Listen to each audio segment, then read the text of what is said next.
Lembre-se, só há espaço para um soberano de cada vez, e não para dois. Logo, não pode ser igual ao soberano. O tapete metafórico pode ser puxado debaixo dos seus pés muito rapidamente, a qualquer momento. Pode pensar, isto não vai acontecer conosco. Mas quando acontece, sim, leva-te a lugares nada agradáveis. E se lhe disser que agora, neste preciso momento, a monarquia britânica atravessa a sua crise mais explosiva em mais de 400 anos, uma crise tão devastadora que pode remodelar a coroa para sempre, num movimento que absolutamente ninguém previu, mas que todos sentiam a formar-se nos bastidores.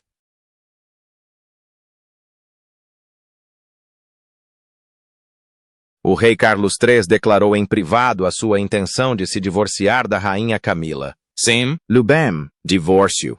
O monarca reinante e a sua rainha consorte, o casal que resistiu a décadas de escândalos, indignação pública e ao legado assombroso de Diana, chegaram ao fim. Mas não se trata apenas do fim de um casamento. Trata-se de traição, comunicações secretas, manipulação calculada e um enredo chocante para reescrever a própria história da realeza, incluindo o legado da princesa Diana. Pela primeira vez na história moderna, um rei em funções prepara-se para romper o laço mais íntimo da coroa. E o que desencadeou esta decisão sem precedentes? A resposta vai deixá-lo absolutamente estupefacto. Continue a ler. Porque o que está prestes a descobrir vai muito além das intrigas palacianas. Esta história é sobre poder, enganos e um verdadeiro ajuste de contas que muda tudo. Mas primeiro, deixe-me levá-lo para dentro da sala onde tudo explodiu. A bomba real. Imagine a cena. São exatamente 9h15 de uma manhã cinzenta em Londres. Atrás das imponentes portas da Clarence House, foi convocada uma sessão de emergência em absoluto sigilo. Quem está na sala? Os conselheiros jurídicos mais próximos do rei, 2 cortesãos de alto escalão com os rostos pálidos, e o secretário particular do rei, segurando uma pasta com a inscrição em letras vermelhas a negrito. Assuntos internos confidenciais. O ar estava denso. Ouvia-se um alfinete cair. E então, o rei Carlos III, visivelmente tremulou, com a voz embargada pelo peso do que estava prestes a dizer, proferiu as palavras que ecoariam pela história. Pretendo separar-me da rainha Camila. Consegue imaginar aquele momento? O silêncio que se seguiu. Testemunhas disseram que as suas mãos tremiam enquanto falava. Os seus olhos, vermelhos e exaustos, mal conseguiam encarar os 2 dos seus conselheiros. Esta não fora uma decisão tomada de forma leviana. Era um homem à beira de um colapso emocional, forçado a escolher entre a sua mulher e a sua coroa. E o que torna tudo isto ainda mais chocante é que apenas algumas pessoas selecionadas tinham sido informadas previamente. O Príncipe William, Princesa Anna, o Lord Chamberlain. Só isso. Sem declaração oficial, sem conferência de imprensa. Apenas uma detonação controlada atrás dos muros fechados do palácio. Segundo um conselheiro sênior presente, Charles disse algo que assombrará todos os que ouviram. A situação tornou-se insustentável. A confiança foi quebrada. Deve estar a perguntar-se, o que poderia levar um rei a divorciar-se da sua rainha? Falamos de um homem que passou 30 anos a defender Camila, que suportou o ódio público, que arriscou a sua reputação, que reconstruiu lenta e meticulosamente a imagem dela. De amante real à rainha consorte. O que poderia destruir este laço de forma tão completa? A resposta está num dossiê, um relatório de inteligência condenatório, entregue apenas 8 dias antes daquele fatídico encontro. Compilado pelos investigadores internos do palácio, o documento detalhava atividades não autorizadas, comunicações secretas e manipulação dos mídia diretamente ligadas a Camila. Não se tratava apenas de uma indiscrição. Como sussurrou uma fonte interna, era manipulação disfarçada de estratégia. E quando Charles leu aquele relatório, quando viu as provas do que a sua própria mulher andava a fazer nas suas costas, algo dentro dele partiu-se. Este é o primeiro divórcio real de um soberano em funções em mais de 400 anos. Pense nisso. Desde o reinado de Henrique VIII, que nenhum monarca reinante tinha tomado tal atitude, e todos sabemos como isso terminou. A monarquia já enfrentou tempestades anteriormente. A abdicação de Eduardo VIII. Em 1936. A separação catastrófica de Carlos e Diana em 1996. Mas isto é diferente. Isto acontece numa altura em que a coroa já está sob intenso escrutínio público, quando a confiança na instituição está por um fio. Para Charles, este momento não é apenas pessoal. É histórico. É constitucional. É existencial. Mas o que fez Camila exatamente? O que havia naquele relatório de inteligência que levou o rei ao seu limite? Vamos mergulhar na traição que derrubou a coroa. A traição que partiu a coroa. Tudo começou de forma inocente. Ou pelo menos foi o que pareceu. A Palizades estava a realizar a verificação de rotina dos pedidos da imprensa, protocolo padrão, nada de anormal.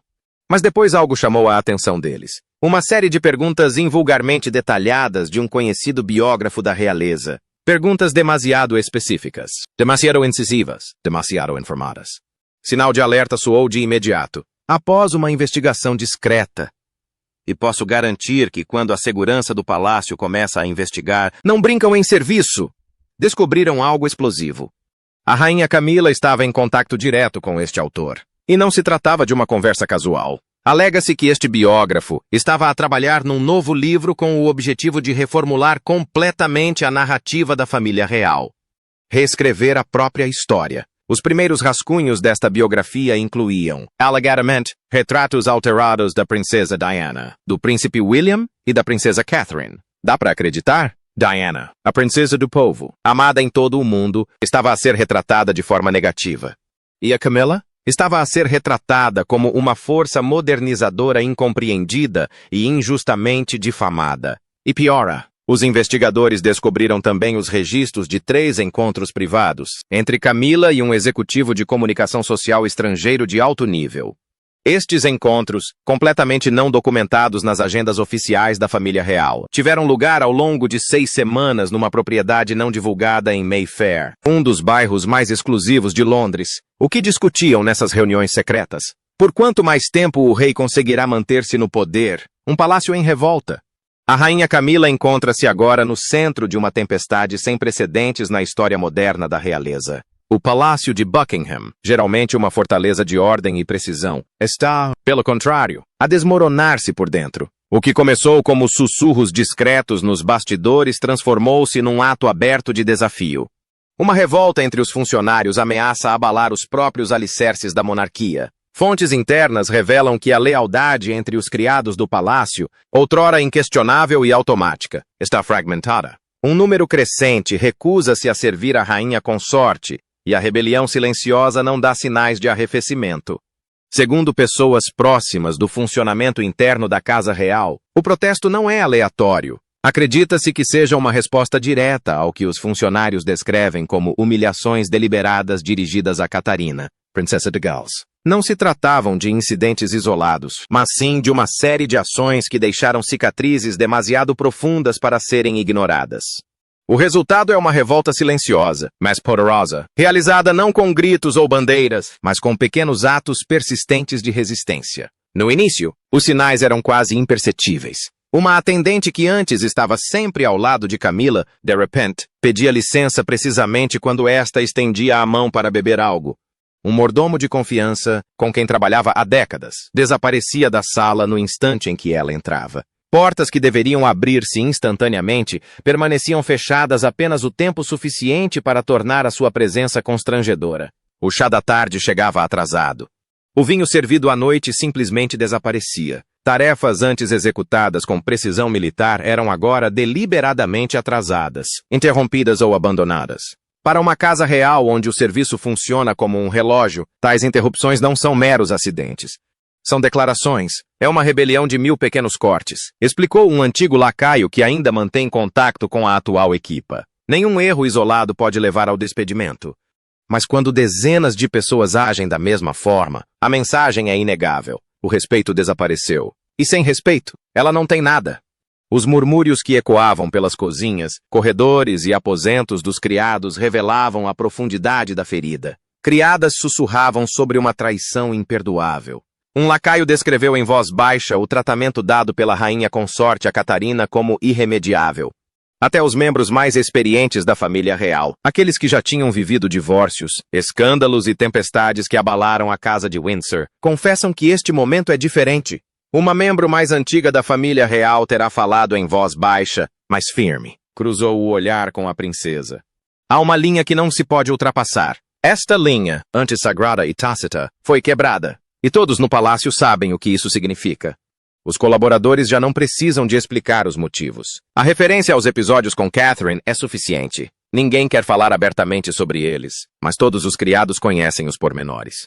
O silêncio coletivo em torno destes acontecimentos apenas torna o seu significado mais pesado, alimentando a sensação de que algo irreversível aconteceu.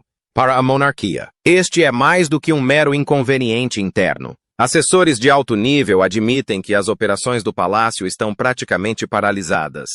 O ambiente tornou-se tóxico, e a família enfrenta a sua crise interna mais grave numa geração. Como pôde um único ato de humilhação desencadear rumores de colapso, deixando a própria sobrevivência da monarquia por um fio? Fiquem atentos, isto é maravilhoso.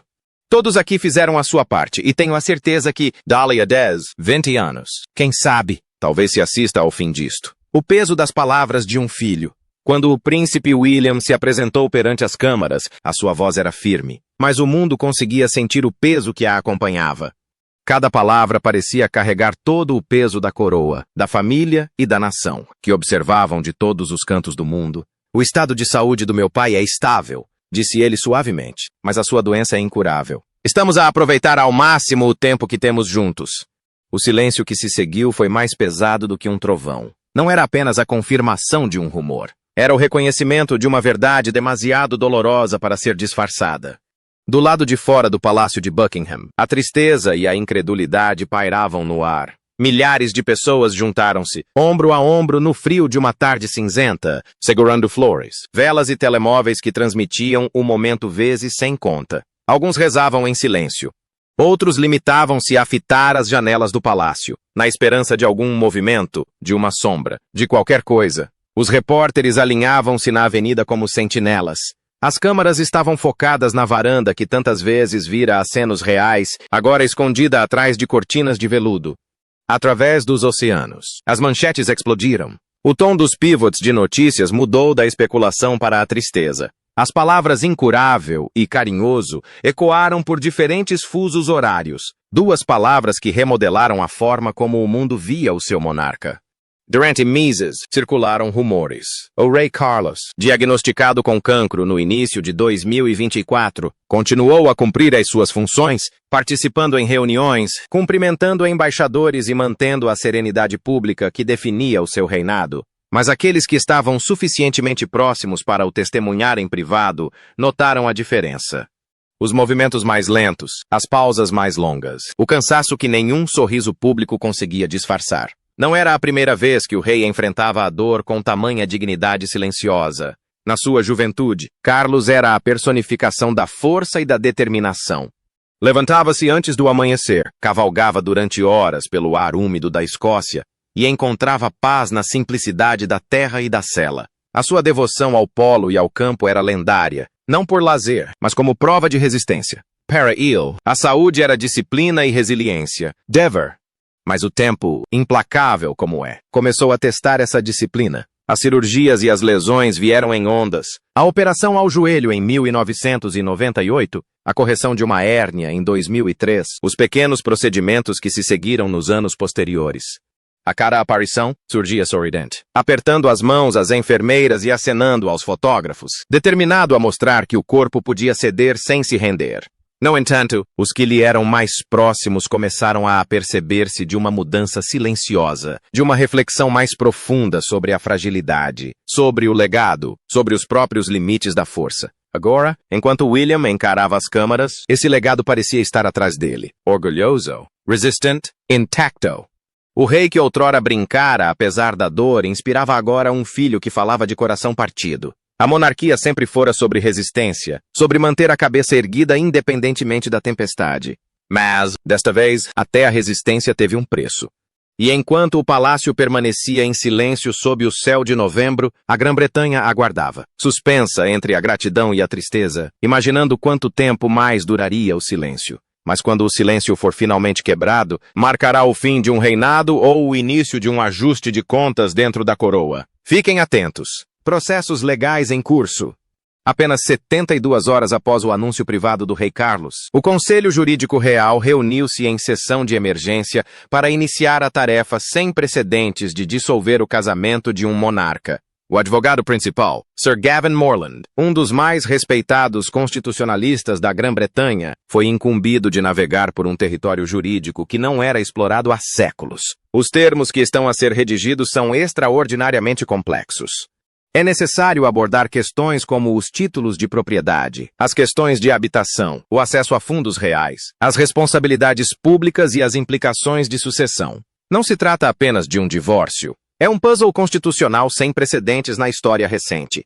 De facto, esta é a primeira vez desde a Lei dos Casamentos Reais de 1772 que os consultores jurídicos interpretam um processo de divórcio que envolve um soberano reinante. A proposta atual permitiria a Camila manter o título de rainha consorte emérita, uma designação cerimonial que soa impressionante, mas não tem absolutamente nenhum peso político ou direito de sucessão. É essencialmente um título sem poder, um nome sem significado.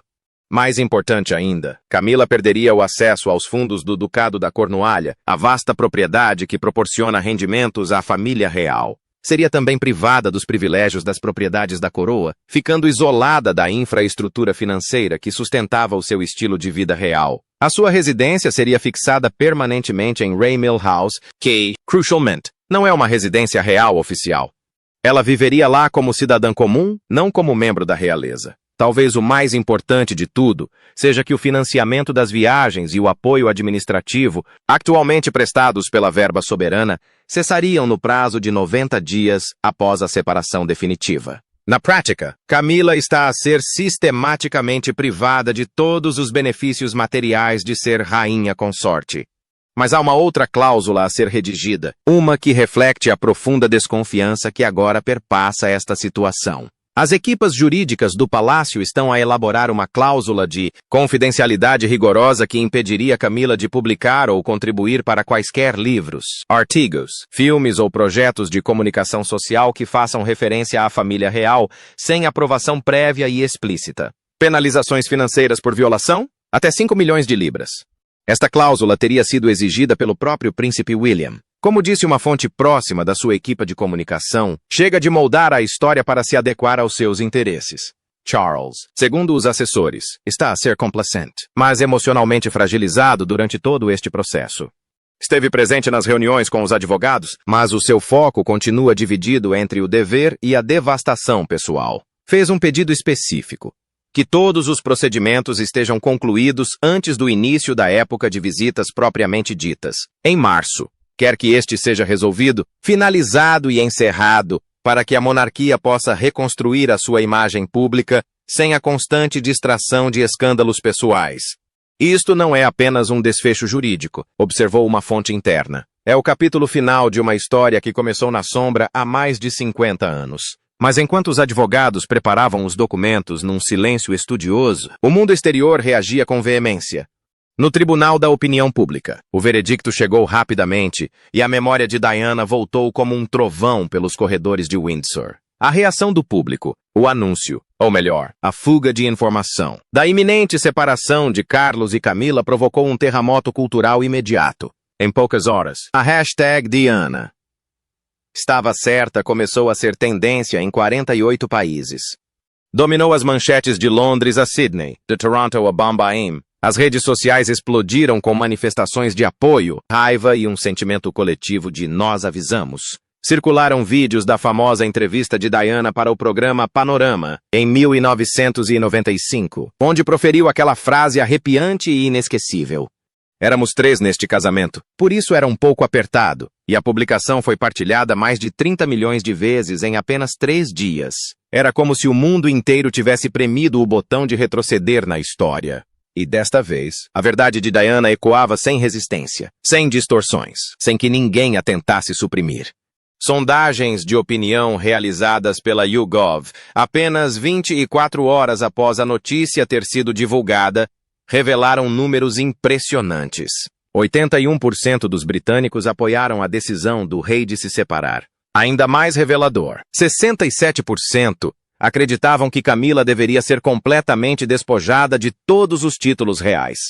Os meios de comunicação social, geralmente cautelosos, diplomáticos e comedidos no tratamento de assuntos da realeza, publicaram editoriais ousados proclamando este momento como a vindicação póstuma de Diana. Jornais que antes a vilipendiavam, que antes a culpavam pelo fim do casamento, celebravam-na agora como alguém que dizia a verdade, silenciada demasiado cedo. Até a BBC, que tinha sido criticada por explorar Diana durante a polêmica da entrevista a Bashir, exibiu um documentário em sua homenagem 3 dias após o anúncio. A mensagem era clara. A princesa do povo tinha razão o tempo todo. Começaram a surgir apelos públicos para a restauração das honras de Diana. Parlamentares de ambos os principais partidos levantaram a ideia de declarar o dia 31 de agosto, data da sua trágica morte em 1997, como o Dia Nacional da Lembrança. Uma proposta para uma estátua comemorativa, há muito paralisada por disputas internas na família real e hesitação política. Foi subitamente acelerada com novos recursos públicos. A imagem de Diana estava a ser reabilitada, não só culturalmente, mas também oficialmente. Para William e Harry, ainda afastados e ainda a lidar com a sua relação complicada, este momento representou uma convergência única. Embora Harry tenha permanecido publicamente em silêncio, fontes dizem que enviou uma mensagem privada a William, apenas algumas palavras. Ela avisou-nos, estás a fazer a coisa certa.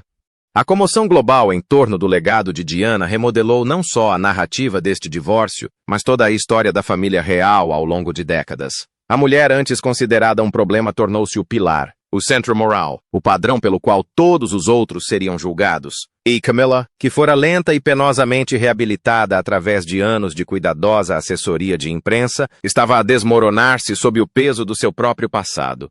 No interior do palácio, a mensagem era inequívoca. O público escolheu o seu lado. Agora, a empresa tinha de agir rapidamente, adaptar-se, reestruturar-se, mostrar ao mundo que tinha compreendido a mensagem alta e clara, ou correr o risco de ser consumida pelo passado que tanto tentara suprimir. A Casa Real reestrutura-se. Com a monarquia abalada por traições internas e convulsões externas, o gabinete do Lord Chamberlain implementou uma revisão estrutural de emergência. As mudanças ocorreram de forma rápida, decisiva e quase implacável. Numa semana, mais de 22 funcionários foram recolocados, principalmente das equipas de comunicação e de secretário particular de Camilla. O seu escritório pessoal no Palácio de Buckingham, o espaço físico que representava a sua presença institucional, foi encerrado. A sua placa com o nome foi discretamente removida. Sem anúncio, sem cerimônia. Apenas o apagamento.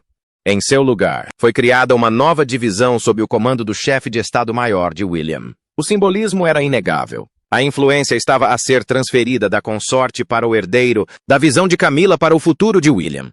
2 dos conselheiros mais próximos de William, Simon Case e Rebecca Priestley, foram promovidos a cargos na unidade de planeamento do rei Carlos. Isto fundiu efetivamente as esferas operacionais de pai e filho, criando uma estrutura de comando unificada. Tal facto representou uma profunda alteração no funcionamento da monarquia.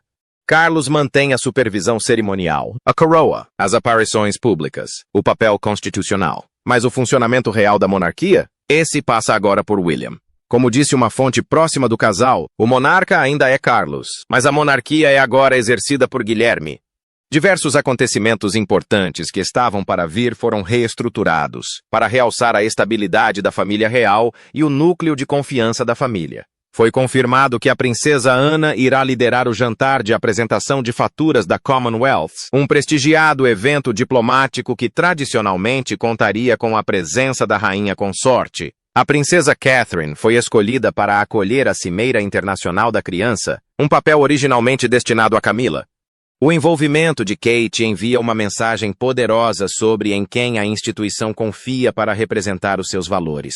O príncipe Eduardo e Sophie foram integrados em funções cerimoniais mais centrais, formando um núcleo visível de membros da realeza de confiança e com fortes laços de sangue. A ausência de Camilla, antes impensável, antes cuidadosamente administrada e explicada, é agora simplesmente protocolo. A mudança esperada, normal e talvez a mais simbólica de todas, envolveu a galeria de retratos da família real no interior do Palácio de Buckingham. Os retratos foram discretamente reorganizados. A imagem de Camilla, antes em destaque ao lado de Carlos, foi transferida para uma posição muito menos proeminente, escondida onde poucos reparariam. E no seu lugar, um retrato de corpo inteiro de Diana, originalmente revelado discretamente em 2022, foi recolocado ao lado de imagens de William, Kate e os seus filhos. Foi mais do que uma simples mudança de imagem. Foi uma declaração.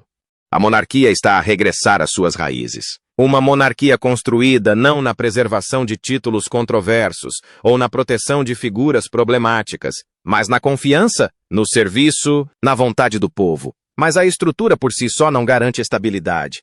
Enquanto o palácio se preparava para esta nova era, uma enorme questão pairava sobre tudo. Uma questão que poderá remodelar a monarquia britânica de forma mais drástica do que tudo o que tenhamos discutido até agora. O próprio Carlos permaneceria no trono? A coroa sobreviveria a mais um escândalo? Este divórcio marca a segunda vez na vida do rei Carlos III que um dos seus casamentos se desmoronou sob intenso escrutínio global. Mas desta vez é fundamentalmente diferente. Desta vez, usa a coroa. Perante um constrangimento pessoal sem precedentes e uma crise institucional, começaram a circular rumores de abdicação. Não apenas nos tabloides, mas também dentro do parlamento, nos clubes privados e nas repartições públicas. Embora não haja qualquer indicação oficial, vários conselheiros acreditam, em conversas privadas, que Charles esteja a considerar renunciar ao cargo até 2026, alegando tanto um desgaste emocional insuportável como a queda da confiança pública. As implicações constitucionais seriam imensas. Se Carlos abdicasse, isso desencadearia uma transição rápida para o príncipe William como rei e Catherine como rainha consorte, uma mudança que, segundo pesquisas recentes, teria um apoio esmagador do público britânico. De facto, uma sondagem da Ipsos mostra que 73% dos inquiridos apoiariam uma sucessão controlada nos 2 anos seguintes. E não se trata apenas de apoio maioritário. Trata-se de um mandato. Já tiveram lugar reuniões preparatórias discretas entre o arcebispo da Cantuária, altos funcionários do gabinete e o Palácio de Kensington. Não estão a planear a abdicação abertamente, mas certamente estão a preparar-se para essa possibilidade. Independentemente de Carlos optar por permanecer no trono ou renunciar, a própria monarquia sofreu uma transformação irreversível. A queda de Camila redesenhou os limites da legitimidade dentro da instituição. A antiga narrativa de perdão, segundas oportunidades, história reescrita e gestão dos mídia desmoronou-se completamente. O que resta é uma monarquia reconstruída sobre a linhagem de 3 pilares fundamentais, o dever e a vontade pública. O legado de Diana já não é apenas uma sombra que paira sobre a família, tornou-se o padrão pelo qual todos são julgados, a régua da autenticidade e da honra.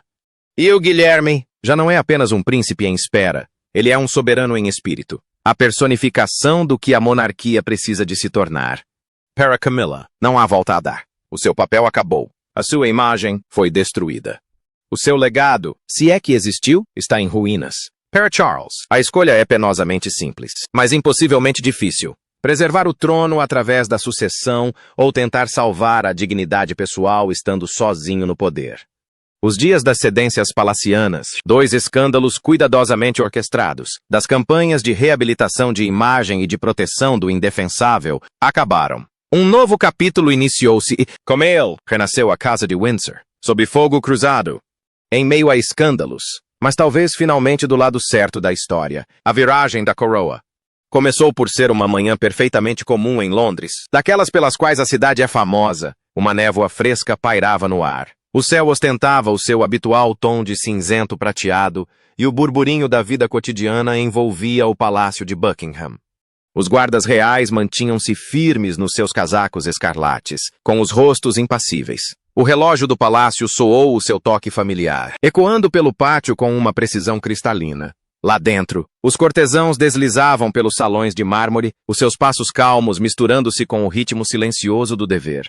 Aparentemente, era apenas mais uma manhã real, mas, exatamente às 9h47, tudo mudou. Começou por ser um murmúrio, um sussurro tênue que se espalhou pelos corredores do palácio como uma corrente de ar.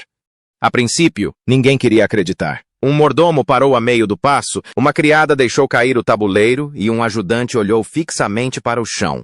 O silêncio que se seguiu foi quase irreal. Então, as palavras que nunca ninguém esperou foram proferidas em voz alta, trêmulas e incisivas. O rei adoeceu. Num instante, o palácio, que sempre parecerá inabalável, transformou-se num verdadeiro caos. Os guardas, que normalmente se moviam com graciosidade cerimonial, começaram a correr. Os portões dourados, símbolos de elegância e tradição, fecharam-se com um estrondo urgente.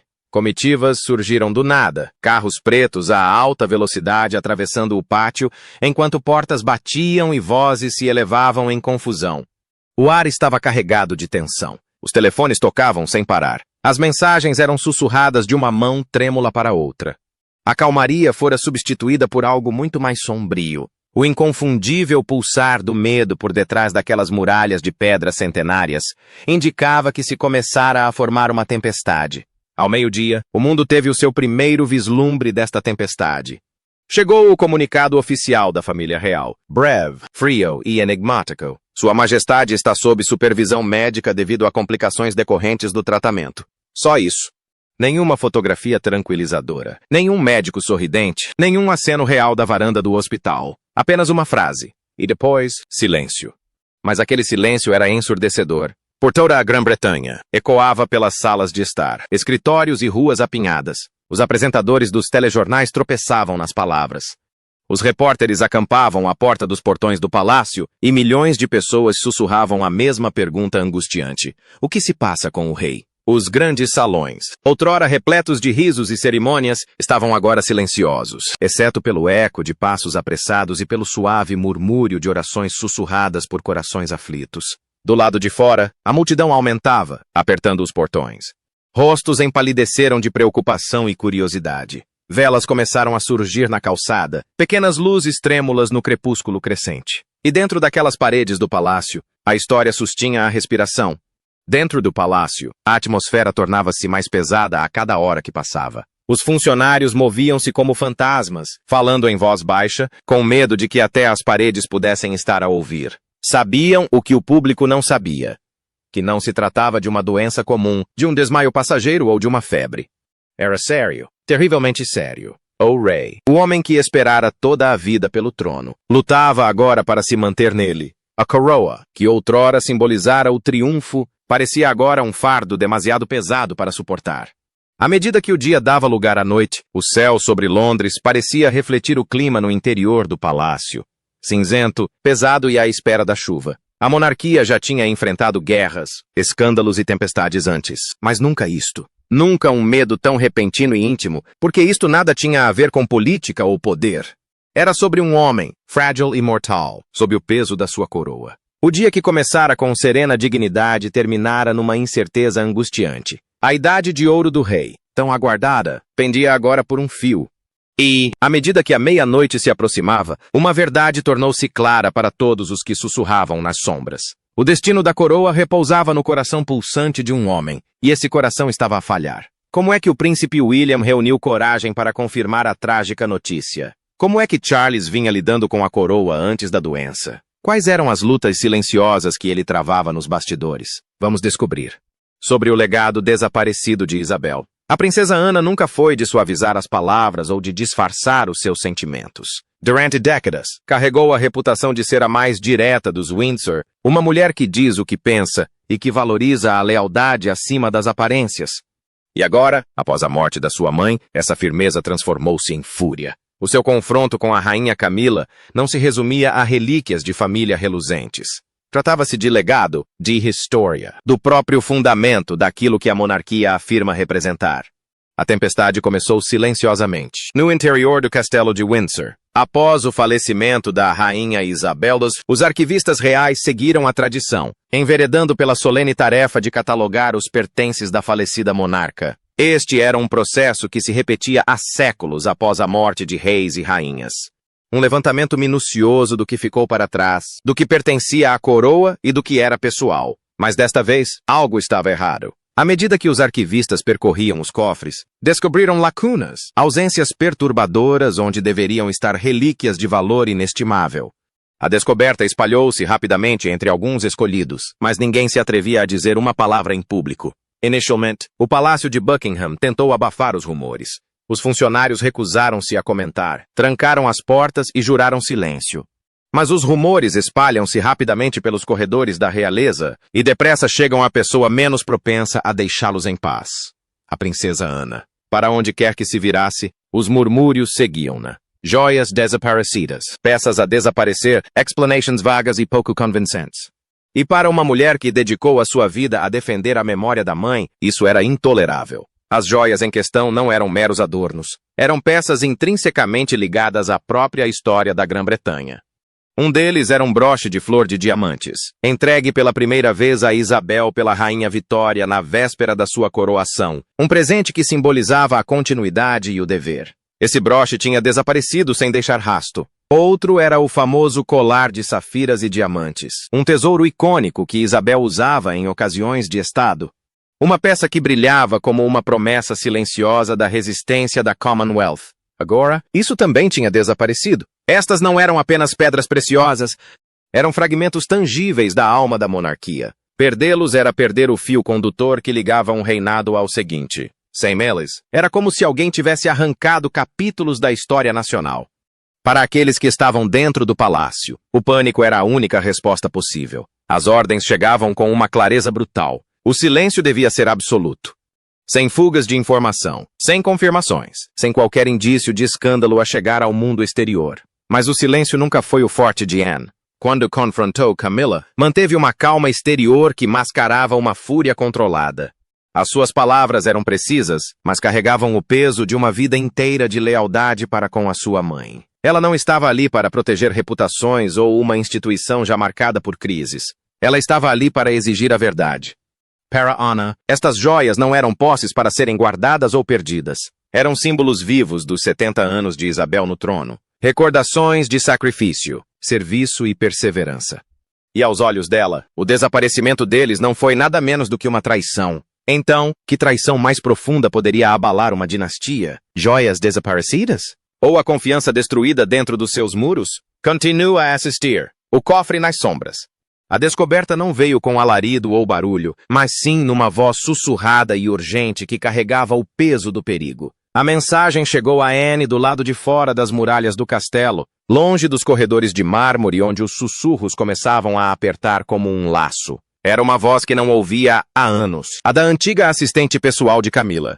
O seu tom era comedido, cada palavra escolhida com o cuidado de quem desativa um explosivo. Não se tratava de boatos ou especulação. O que ela transportava era muito mais perigoso. Ela tinha provas. Com uma calma deliberada, a ex-assessora revelou a existência de algo que nunca deveria ter existido. Um cofre secreto. Não nos arquivos de Windsor ou nos depósitos governamentais protegidos, mas em Raymell House, o refúgio privado de Camilla em Wiltshire. Sob as suas paredes, havia uma câmara sob constante vigilância, isolada da supervisão oficial, um cofre guardado em segredo onde os olhares indiscretos não conseguiam chegar. Lá dentro, segundo ela, relíquias inestimáveis do reinado da rainha Isabel tinham sido levadas às escondidas, retiradas do controlo do palácio e trancadas num local privado.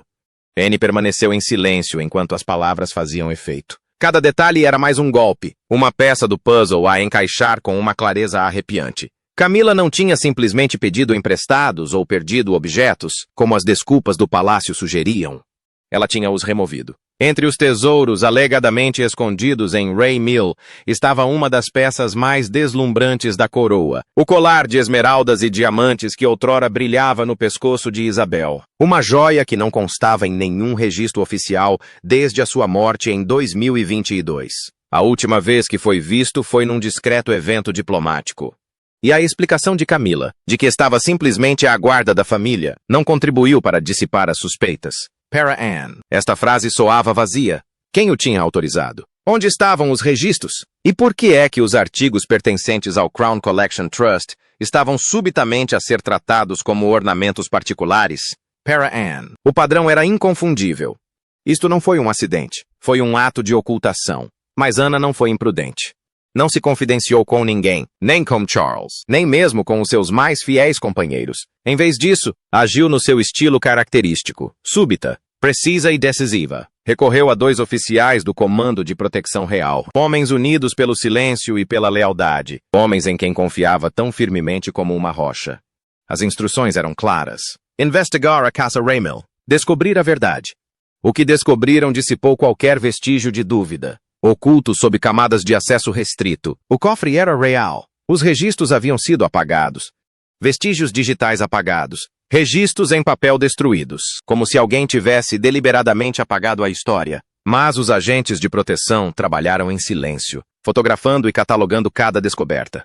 E as provas eram devastadoras. Dezenas de itens diretamente ligados a Elizabeth tinham sido realocados. Cada um deles tinha sido reetiquetado com etiquetas familiares falsas, disfarçando-os do sistema oficial que protegia a coleção real. Foi um engano na sua forma mais pura. Deliberado, calculado, inegável. Anne soube então que a linha tinha sido ultrapassada. Não se tratava de um erro administrativo. Não foi confusão. Foi roubo, disfarçado em segredo e protegido pelo poder. Mais tarde, surgiram rumores de que Anne confrontou Camila com a fúria dos últimos desejos da mãe, lembrando-a das instruções deixadas por Elizabeth, as mesmas que Camila teria escondido após 2022. Quando os rumores sobre o cofre começaram a circular em círculos restritos, atingiram a monarquia como um terremoto silencioso. E para Anna, a visão daquele colar de esmeraldas, outrora descrito por Elizabeth como um símbolo de equilíbrio entre a herança e a discrição, reduzido a uma fria fotografia num cofre escondido, desprovido de significado, de contexto, não foi nada mais nada menos do que uma profanação. Mas quando os sussurros sobre o cofre secreto de Camila abalaram o palácio, seria isto um mero escândalo ou a mais profunda traição da monarquia até então? Fiquem atentos. Conclusão e considerações finais. À medida que Camila cai no esquecimento na realeza e Carlos se vê à beira de uma possível abdicação, a monarquia britânica enfrenta uma encruzilhada mais dramática do que qualquer outra na memória recente. A verdade sobre Diana, há muito enterrada sob camadas de protocolo, revisões e proteção institucional, irrompeu no palácio com uma força estrondosa e inegável. William e Catherine gozam agora da confiança do público. A princesa Ana ancora a coroa numa tradição e num serviço inabaláveis. Juntos, representam o que a monarquia poderia ser, o que talvez sempre devesse ter sido. A traição que destruiu este casamento real inaugurou também uma nova era, uma que talvez priorize finalmente a transparência em detrimento da proteção, a responsabilidade em detrimento da gestão da imagem, a verdade em detrimento de narrativas cuidadosamente construídas. No silêncio que agora ecoa pelos antigos corredores de Windsor, uma verdade permanece absolutamente certa. A antiga ordem real caiu e não há volta a dar. Mas agora quero saber a sua opinião. Acha que Charles deveria abdicar em favor de William? Acredita que a Camila merece este tratamento? Ou foi injustamente usada como bode expiatório? E quanto ao legado de Diana? Será que ela recebeu finalmente a vindicação que merecia? Deixe a sua opinião nos comentários abaixo. Vamos falar sobre isso. E se este vídeo lhe abriu os olhos para a profundidade desta crise na família real, não se esqueça de gostar e subscrever o canal. Acompanharemos cada desdobramento deste divórcio histórico da família real. Porque, acredite, esta história está longe de terminar. A coroa pode sobreviver, mas nunca mais será a mesma. Obrigado por assistir. E lembre-se, no jogo dos tronos, ou ganha ou desaparece. E, por vezes, até as rainhas caem.